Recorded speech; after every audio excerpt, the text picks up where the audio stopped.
ঈশ্বর লতাপাতাকে দাঁড়িয়ে থাকার শক্তি দেননি। ঈশ্বর এই শক্তি দিয়েছেন বৃক্ষকে। এই লতাপাতা বৃক্ষের সাহায্যে দাঁড়িয়ে থাকে, তাতেই বিকশিত হয়। এবার এই লতাপাতা দুই ধরনের হয়। প্রথম সে যে এই বৃক্ষতে বিকশিত হয়, ফুল ফুটিয়ে তোলে, নিজেকেও সুন্দর বানায়, বৃক্ষকেও সুন্দর বানিয়ে তোলে। দ্বিতীয় সে যে বৃক্ষকে পুরোপুরি শুকিয়ে দেয়, তার প্রাণ শক্তি তার থেকে কেড়ে নেয়, আর শেষে নিজেও ধ্বংস হয়ে যায়।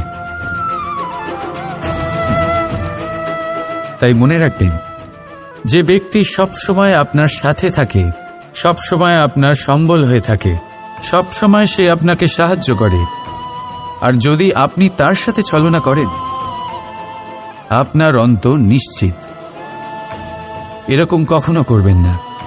সেই ব্যক্তিকে ভালোবাসা দিন, সম্মান দিন, আর আমার সাথে প্রসন্ন হয়ে বলুন, রাধা রাধা।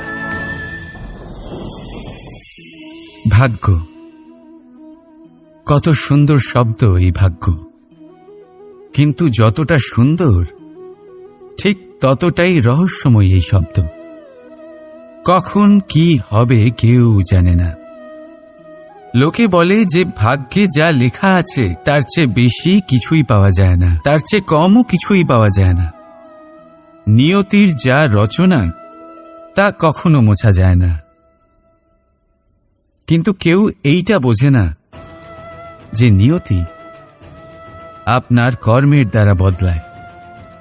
যদি আপনি শুভ চিন্তা করেন, শুভ কর্ম করেন, তাহলে নিয়তি আপনার সাথে খারাপ কিছু হতেই দেবে না। কখনো আকাশে পাখিদের দেখুন, তারা কখনো ভাগ্যের উপর নির্ভরশীল হয় না। যতই ঝড় আসুক, যতই তীব্র হাওয়া দিক, ঘুরতে থাকে, একটা জিনিস জড়ো করে নিজের সৌভাগ্য, নিজের বাসা নিজেই তৈরি করে। নিজের সন্তানের জন্ম দেয়, তাকে লালন পালন করে, নিজেই তাকে উড়তে শেখায়, কখনোই ভাগ্যের উপরে নির্ভরশীল হয় না সে। এই বিষয়টা আমাদেরও শিখতে হবে। তাই মনে রাখবেন, আপনার ভাগ্য নিয়তির লিখন নয়।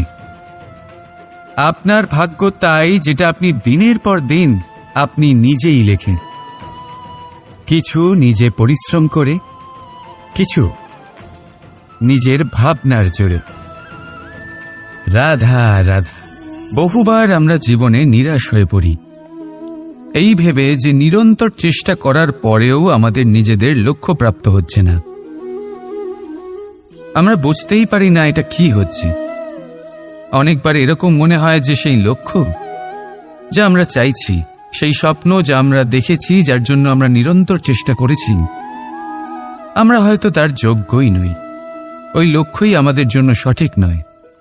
আমাদের মনোবল ভেঙে যায়, আর তা হলো অত্যন্ত কঠিন এক পরিস্থিতি। কিন্তু সেই সময় কি করা যেতে পারে? আপনাকে একটা উদাহরণ দিয়ে বোঝাই।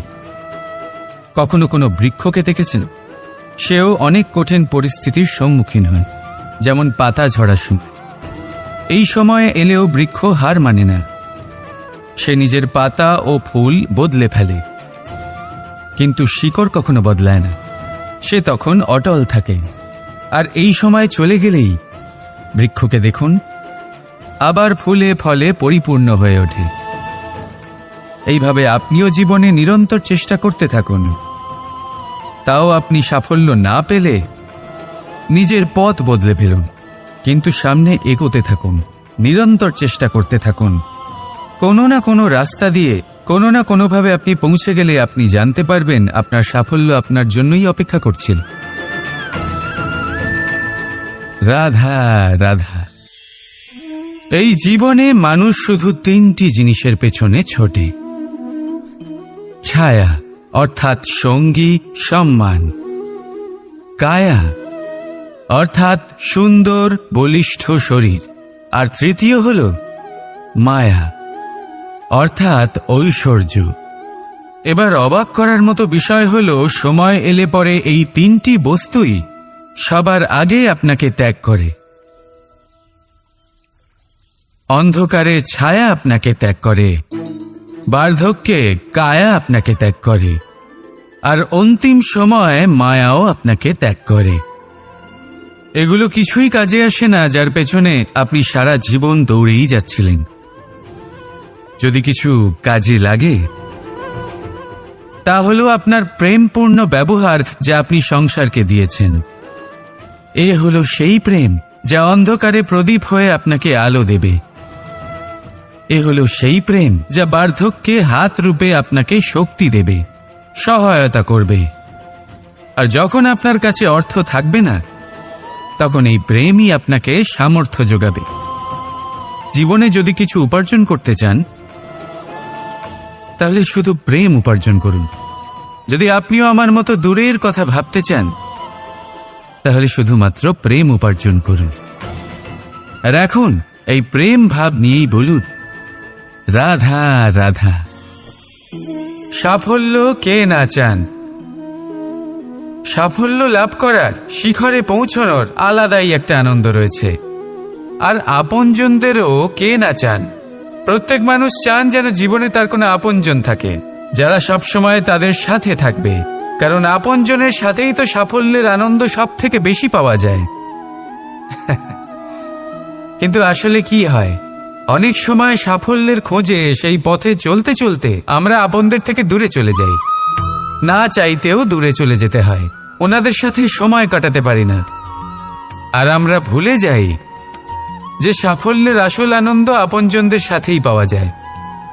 সফল হওয়ার পরে আপনদের সাথে দেখা হলে তাদের চোখে আমাদের জন্য যে আবেগ থাকে, যে সম্মান, যে প্রেম থাকে, সেটাই হলো আসল পুরস্কার। আমরা সেই কথা ভুলে যাই এবং একা হয়ে পড়ি। বেশিরভাগ সময় এটাই হয়। বেশিরভাগ সময় সফল মানুষগুলি একা হয়ে যান। এবার আপনি কি চান? আপনি অসফল হয়ে দিনগুলি একাকিত্বে কাটাতে চান, নাকি সফল হয়ে আপনজনদের সাথে আনন্দে থাকতে চান? সেই সিদ্ধান্ত আপনার। সাফল্যের পেছনে ছুটুন, নিজেকে উজাড় করে দিন, কিন্তু আপনজনদের সঙ্গ ত্যাগ করবেন না। সেই আপনজন যারা আপনার সাফল্যের জন্য দায়ী, সেই আপনজন যিনি আপনার সাফল্যে আনন্দ পান, সুখ লাভ করেন, তাদের কখনো ত্যাগ করবেন না। আসুন আমার সাথে ভালোবেসে বলুন, রাধা রাধা। জীবন, এই জীবনের সত্য কি? জন্ম, যেখান থেকে জীবন আরম্ভ হয়, নাকি সমাপ্তি? মৃত্যু, যেখানে জীবন শেষ হয়ে যায়। জীবনের সত্য এটা নয়, সব কিছু এটা নয়। ভালো করে ভেবে দেখলে কিছুই যায় আসে না যে আপনার জন্ম কোথায় হয়েছে, কিভাবে হয়েছে। এতেও কিছু যায় আসে না যে আপনার মৃত্যু কোথায় হবে, কিভাবে হবে। যায় আসে তখন, গুরুত্বপূর্ণ হলো এটাই যে জীবন আপনি যাপন করেছেন তার উদ্দেশ্য কি ছিল, কি ভাবনা নিয়ে আপনি বেঁচেছেন। এখন যদি আপনি এমন কিছু করেন যার দ্বারা এই সংসার আপনার থেকে জীবন যাপনের প্রেরণা পেতে পারে, মৃত্যুর পরেও আপনার কর্ম দেখে তা স্মরণ করে জীবনে বাঁচতে শেখেন, তাহলে তার তাৎপর্য হলো আপনি নিজের কর্মের দ্বারা, নির্বাচনের দ্বারা অমর হয়ে গেছেন। দেখুন, জীবনে দুশ্চিন্তা করা হলো বৃথা, মৃত্যুর ভয়ও হলো বৃথা। কারণ আত্মা কখনো মরে না, তাকে কেউ শেষ করতে পারে না। না কাল, না মৃত্যু, আর না সময়। যদি এমন কিছু থাকে যা আপনার আত্মাকে শেষ করে দিতে পারে, তাহলে তা আপনারই নিজের দুষ্কর্ম। তাই এই যে জীবনকাল আপনার কাছে রয়েছে, তাতে শুধু শুভ কর্ম করুন, দুশ্চিন্তা করা ত্যাগ করুন। এমন কর্ম করুন যা দেখে সংসার উচিত পথে চলে আসবে, শুভ কর্ম করবে। যদি আপনার মৃত্যুর পরে সংসার আপনাকে স্মরণ করে শিক্ষা লাভ করে, উচিত পথে চলে, প্রেরিত হয়, তাহলে আপনিও অমর হয়ে যাবেন। আসুন আমার সাথে ভালোবেসে বলুন, রাধা রাধা। আমাদের মনে যখন কোনো প্রশ্ন ওঠে, কোনো দ্বন্দ্ব জাগে, তখন আমরা যাই আমাদের গুরুর কাছে, আমাদের আরাধ্যের কাছে গিয়ে জিজ্ঞেস করি। এইভাবেই একদিন আমি পৌঁছলাম আমার আরাধ্যের কাছে, আমার মহাদেবের কাছে, আর ওনাকে প্রশ্ন করলাম যে, মহাদেব, জীবনে আনন্দ পাওয়ার, উৎসব পালনের প্রেম ভাগ করে নেবার, জীবনকে উপভোগ করে নেওয়ার সর্বশ্রেষ্ঠ সময় কোনটা? মহাদেব হাসলেন আর উনি বললেন, জীবনে উৎসব পালনের সবথেকে শ্রেষ্ঠ দিন হল মৃত্যুর ঠিক আগের দিনটা। প্রেম ভাগ করে নেওয়ার সবথেকে শ্রেষ্ঠ মুহূর্ত হল মৃত্যুর ঠিক আগের মুহূর্ত। জীবনকে উপভোগ করে নেওয়ার সর্বশ্রেষ্ঠ প্রহর হল মৃত্যুর এক প্রহর পূর্বে। তখন আমি চমকে গেলাম। আমি বললাম, কিন্তু মহাদেব, মৃত্যু তো অনিশ্চিত, আমরা জানিও না কবে আমাদের মৃত্যু হবে। মহাদেব আবার হাসলেন। উনি বললেন যে যদি আমরা এভাবে জীবন কাটাই যে আমরা জীবনের প্রত্যেক দিন, প্রত্যেক মুহূর্ত, প্রত্যেক প্রহর শেষ বলে মনে করি, তাহলে আমাদের সমস্ত জীবন আনন্দের সাথেই অতিবাহিত হবে। কি বলেন? তাহলে আপনিও এই কথা মনে রাখুন আর আমার সাথে ভালোবেসে বলুন, রাধা রাধা। মানুষের সবথেকে বড় শক্তি কি? তার বাহুবল, অর্জন করা ধন, নাকি তার পেছনে দাঁড়িয়ে থাকা তার সমর্থক বা প্রশংসকদের দল, নাকি ঈশ্বরের আশীর্বাদ? সেটা কি? মানুষের সবথেকে বড় শক্তি হলো একটাই, আর তা সকলের মধ্যে আছে, আর তা হলো তার নিজের অস্তিত্ব, যা অন্য কারোর মধ্যে নেই। সংসারে অনেক লোক রয়েছেন, কিন্তু কেউ আপনার মতো নন। এটা হলো আপনার শক্তি, এ হলো আপনার নিজস্ব শক্তি। দুর্ভাগ্যবশত বেশিরভাগ মানুষ এটা বুঝতে পারেন না, নিজের শক্তিকে চিনতে পারেন না। কিন্তু যদি আপনি চিনতে পারেন, তাহলে আপনি নিজের অন্তরে অনুভব করবেন একটা অসীম শক্তির অস্তিত্ব। যে সাফল্যের পথে আপনি চলছেন, আপনি দেখবেন যে এই সাফল্যের দ্বার নিজে থেকেই খুলে গেছে। শুধু প্রয়োজন হলো নিজের এই শক্তিকে চিনে নেবার, নিজের এই বিশেষত্বকে বোঝার। কারণ এই যে আপনার বিশেষত্ব, এ কোনোদিনও আপনার থেকে দূরে চলে যাবে না, চিরকাল আপনার সাথে জড়িত থাকবে। যদি আমি বাহুবলের কথা বলি, সময়ের সাথে সেটা চলে যাবেই। যদি কথা বলি অর্জিত ধনের, তাহলে সময়ের সাথে সেটাও চলে যাবে।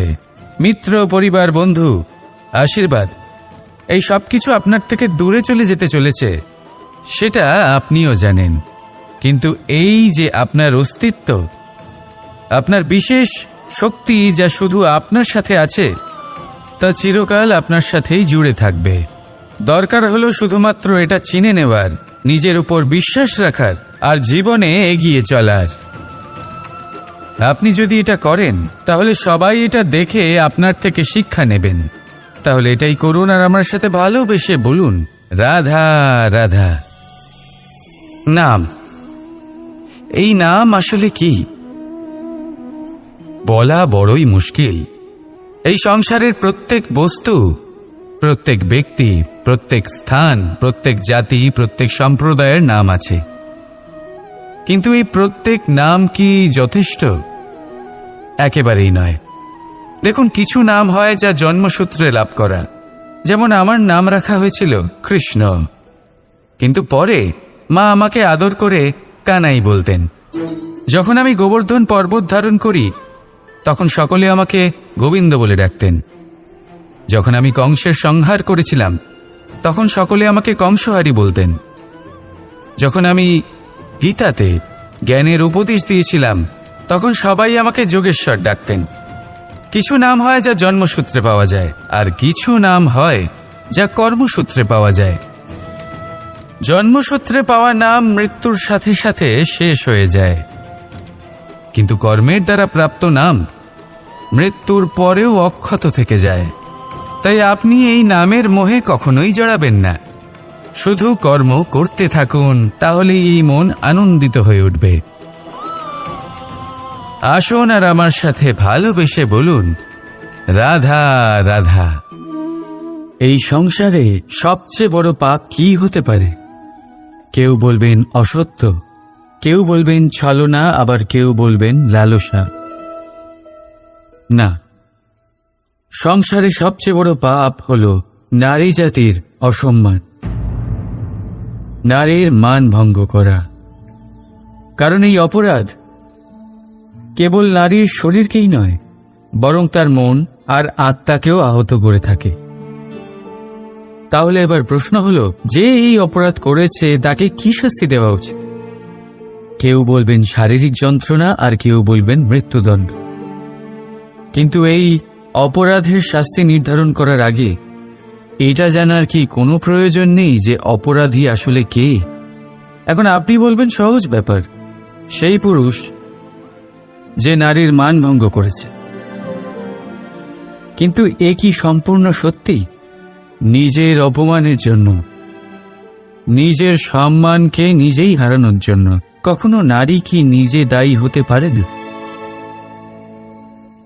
ভেবে দেখুন, সম্মানহানির থেকে বাঁচার জন্য সর্বপ্রথম সম্মানের সীমার উপর নজর দেওয়া প্রয়োজন। রাবণ সীতার হরণ এই জন্যই করতে পেরেছিলেন কারণ সীতা নিজের বোকামোর জন্য রাবণের সেই সীমা উল্লঙ্ঘন করা সহজ করে দিয়েছিলেন। কিন্তু অশোক বাটিকাতে সেই সীতাকেই রাবণ স্পর্শ পর্যন্ত করতে পারেননি, কারণ সে রাবণ আর তার মাঝখানে ঘাস দিয়ে একটা ছোট রেখা বানিয়ে দিয়েছিলেন। জীবনে না বলতে শিখুন। যদি কেউ আপনার সম্মানের সীমা পার করতে চেষ্টা করে তাহলে তাকে সেখানেই আটকাতে শিখুন। আপনার ওপরে ওঠা প্রথম হাত, প্রথম কটাক্ষ ওইখানেই আটকাতে শিখে নিন। তখন কোনো পুরুষের সাহস হবে না আপনাকে আবার অপমান করতে চেষ্টা করার, কারণ নারী জননী, পূজনীয়। তাই নিজেকে দুর্বল মনে করে আপনি অপরাধী হবেন না। রাধা রাধা, এই হিরেটা দেখতে পাচ্ছেন আপনি? লক্ষ কোটি বছর ধরে পৃথিবীর গর্ভে থাকার পরে এটা এতটা শক্ত হয়ে ওঠে, কিন্তু যখন খনি থেকে একে বের করা হয় এটি কয়লার মতোই থাকে, সাদা, শক্ত, নিস্তেজ। কিন্তু যখন একে পালিশ করা হয় তখন এটা তেজ লাভ করে, আর ঠিক তখনই এর মূল্য বৃদ্ধি পায়। সংসারে মানুষের সাথেও ঠিক এমনটাই হয়ে থাকে। মানুষের বুদ্ধি, মেধা, অভিজ্ঞতা সেই বছরগুলোর জন্য বৃদ্ধি পায় না যে বছরগুলো আমরা জীবনে কাটিয়েছি, বরং সেই মুহূর্ত থেকে ফুটে ওঠে যখন আমরা কষ্টের সম্মুখীন হয়েছি, বিপদের সম্মুখীন হই, সংকট পেরিয়েছি, ছলনা আর ক্লেশ সহ্য করেছি। এই জন্য যদি আপনার জীবনে আপনি সংকটের সম্মুখীন হন, বিপদ আসে, কষ্ট আসে, তাতে একেবারেই ভয়ভীত হবেন না। তাকে আহ্বান জানান, কারণ এই পরিস্থিতিগুলোই আপনাকে অভিজ্ঞতা দেবে যা আপনাকে উন্নত করবে। রাধা রাধা। প্রকৃতি প্রত্যেক জীবকে অনুভূতি দিয়েছে যাতে সে নিশ্চল না হয়, কোনো না কোনো কর্ম করতে থাকে। আর সেই অনুভূতি হল খিদে। পশু, পক্ষী, প্রাণী পরিশ্রম করতে থাকে নিজের খিদে মেটানোর জন্য। কিন্তু অন্য জীবের মতো মানুষের খিদে কি তার পেট অবধি সীমিত থাকে? পেটের খিদে মেটাতে মেটাতে কখন যে এই খিদে মন আর মায়ার তৃষ্ণায় রূপান্তরিত হয় আমরা বুঝতেই পারি না। আর বেশিরভাগ ক্ষেত্রে এই তৃষ্ণা অর্থ সংগ্রহ করা অবধি সীমিত থাকে। নিজের জীবন ধারণ ছেড়ে কার জন্য এই অর্থ সংগ্রহ করছেন আপনি? আগামী প্রজন্মের জন্য। বড়ই বিচিত্র, তাই না? নিজের জীবন ধারণ ছেড়ে অর্থ সংগ্রহ করতে করতে নিজের জীবনের সুখ বিসর্জন দিচ্ছেন, আর আগামী প্রজন্মকে কাজ করার থেকেও আটকাচ্ছেন। পুত্র যখন কুপুত্র তখন কেন অর্থ সঞ্চয়? পুত্র যখন সুপুত্র তখন কেন অর্থ সঞ্চয়? নিজের সন্তানকে সংস্কার দিন, অর্থ নয়। যদি সন্তান সংস্কারী হয় তখন সে নিজের এক সংসার তৈরি করবে। যদি সংস্কারহীন হয় তাহলে আপনার বানানো সংসার এমনি সে ভেঙে দেবে। জীবনে যদি কিছু সঞ্চয় করতে হয় তাহলে জ্ঞান সঞ্চয় করুন, প্রেম সঞ্চয় করুন, আর আমার সাথে ভালোবেসে বলুন রাধা রাধা। জীবনকে রথ বলা হয়, কিন্তু কেন? এখন আপনি বলবেন এই জন্য কারণ জীবনও ঠিক রথের মতোই চলতে থাকে। কিন্তু আপনি কখনো এই রথকে বোঝার চেষ্টা করেছেন? এই রথে সামনে ঘোড়া থাকে আর পিছনে চাকা। এই ঘোড়া হলো আপনার কর্ম, আর এই চাকা কর্মফল। এই ঘোড়া যেখানেই যায় রথের চাকাগুলি সেখানেই এগোতে থাকবে। যদি আপনার ঘোড়া অর্থাৎ আপনার কর্ম শুভ সহজ পথে চলে তাহলে আপনার যাত্রাও আনন্দময় হবে। যদি কুকর্মের খারাপ পথে চলেন তাহলে আপনার যাত্রা খানা খন্দ দিয়ে ভরে যাবে। আপনার কর্মগুলিকে ঘোড়ার মতো নিয়ন্ত্রণে রাখুন, ফলের চাকা সর্বদাই আপনাকে মধুর পরিণামই দেবে। রাধা রাধা। বলুন শ্রেষ্ঠ কে? রেশমের সুতো যিনি তৈরি করেন, নাকি তিনি যিনি এই সুতো দিয়ে বস্ত্র তৈরি করেন? নিশ্চিতভাবে যিনি বস্ত্র বানান। এবারে বলুন শ্রেষ্ঠ কে? নদী তটে মাটি ছড়িয়ে রেখে দেয় যে বান, নাকি সেই মাটি একত্রিত করে তাই দিয়ে যিনি মূর্তি বানান সেই মূর্তিকার? নিশ্চিতভাবেই মূর্তিকার। এবারে বলুন শ্রেষ্ঠ কে? দেবতা আর দানবের সেই দল যারা অমৃত পাওয়ার জন্য এই সংসারে হলাহল ছড়িয়ে দিয়েছে, নাকি মহাদেব যিনি এই হলাহল নিজে পান করে নিজের কণ্ঠে ধারণ করেন? নিশ্চিতভাবেই মহাদেব সর্বশ্রেষ্ঠ। ঠিক এইভাবেই সংসারে ছোট ছোট ব্যাপারকে যারা বড় করে দেখেন তারা শ্রেষ্ঠ হন না, কারণ ছোট ছোট খুঁটিনাটিকে দ্বন্দ্বে পরিণত করা অত্যন্ত সহজ। কিন্তু সর্বশ্রেষ্ঠ তিনিই হন যিনি নিজের বিচার বুদ্ধি দিয়ে বড় বড় যুদ্ধের অবসান ঘটান। রাধা রাধা। সংসারে সব থেকে কঠিন কাজ কি? কেউ বলবেন পর্বত আরোহণ করা, কেউ বলবেন সাঁতার কাটা, কেউ বলবেন আকাশে ওড়া। কিন্তু বাস্তবে সত্যি কি এগুলি কঠিন? আসলে যদি দেখা যায় তো এগুলি কিছুটা আলাদা। যে কাজ আমরা করতে অভ্যস্ত নই আমরা তাকে কঠিন ভেবে নিই। যেমন সাঁতার কাটা আলাদা, পাহাড়ে ওঠার কলা আলাদা, আকাশে ওড়ার কলা আলাদা। যেমন কিছু মানুষ গণিত আর বিজ্ঞানকে কঠিন ভেবে নেয়, কিন্তু বাস্তবে এটা সাহিত্যের থেকে কিছুটা ভিন্ন, কঠিন নয়। দেখুন, এই সংসারে কঠিন কিছুই নেই, শুধু একে অপরের থেকে কিছুটা ভিন্ন। যেমন কোনো মানুষ হন, সম্পর্ক হোক, কারোর চিন্তাধারা বা বিচার বুদ্ধি হোক, কখনো কখনো আমরা বুঝতে পারি না, কারণ আমাদের চিন্তাধারা ও বিচার বুদ্ধির থেকে সেগুলি আলাদা। কিন্তু যদি এটা